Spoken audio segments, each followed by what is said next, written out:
游泳还有跑步从台湾到泰国。什么？你不相信我是不是？哦，你来看，这个是什么字？这个也不是中文字，这个是罗马体育馆最大的。你知道今天我们干嘛来这边吗？Tina Turner 演唱会，要不要继续给我看啊？来，这个。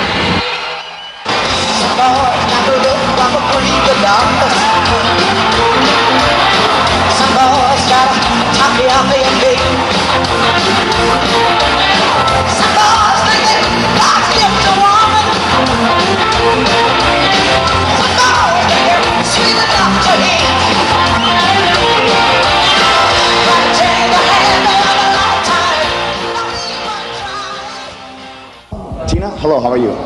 Okay, we know that you're planning to go to Taiwan, right, to do a concert.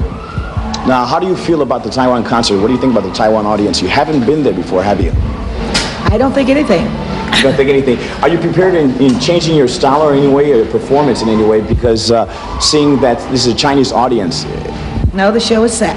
The show is set, and it's not changing in any way? No. Okay. Now, going on into your tour, you've been touring already over a year, right? Yes. Okay, I was just told that this particular tour is you're going to a lot of places that you played before, and also going to new places, right?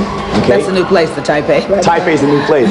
Okay. And, well, do you plan to tour at all? I heard that you don't plan to tour, but do you ever plan to tour again? No, at this stage, today, I would say no, absolutely not. 200 dates.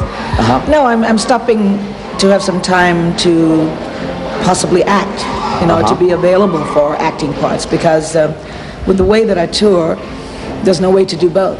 So that's why I'm stopping the touring. Image. For example, your hair, okay? Your hair? Tina, believe it or not, I was trying to get your hair. I was trying to do this in Taiwan, but it's just, they couldn't do it, right? And you can see it's a little tinted, right? I said, like Tina's, like Tina's, right? But you take those braids off of it and comb it up, then you got then it can get it, right? The little beads of it.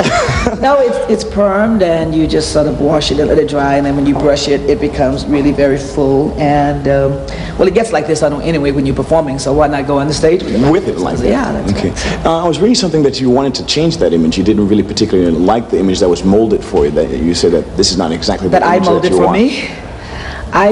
This worked great for me in this part of my life. I've worn practically every hair color, practically every hairstyle, etc. Now, I want to become an actress. I'm leaving the stage. And yeah, I want to change my hair. I'll change my hairdo eventually. It'll be something slow because it's not something drastic as one going in saying, cut my hair. But I'll change. Okay. I don't know to what yet, but it'll come. It'll come.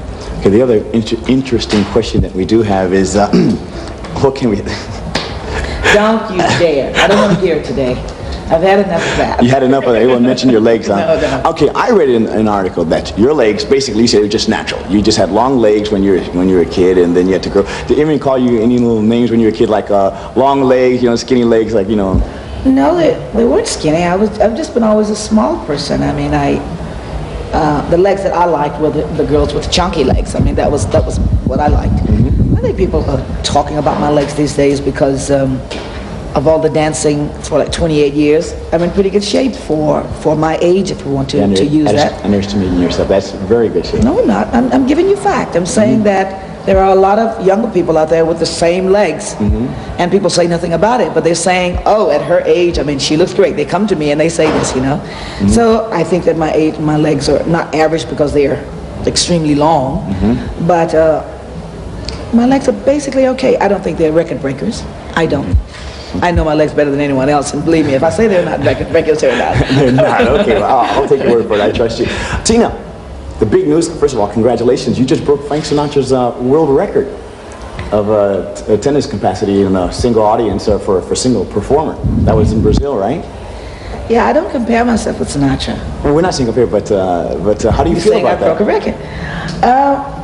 Well, I think I can tell you that I feel that I'm very happy that I worked for the working class people, the poor people there.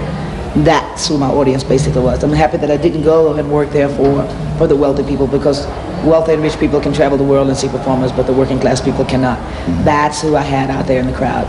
And I really feel good about that, more so than the record-breaking situation. Okay.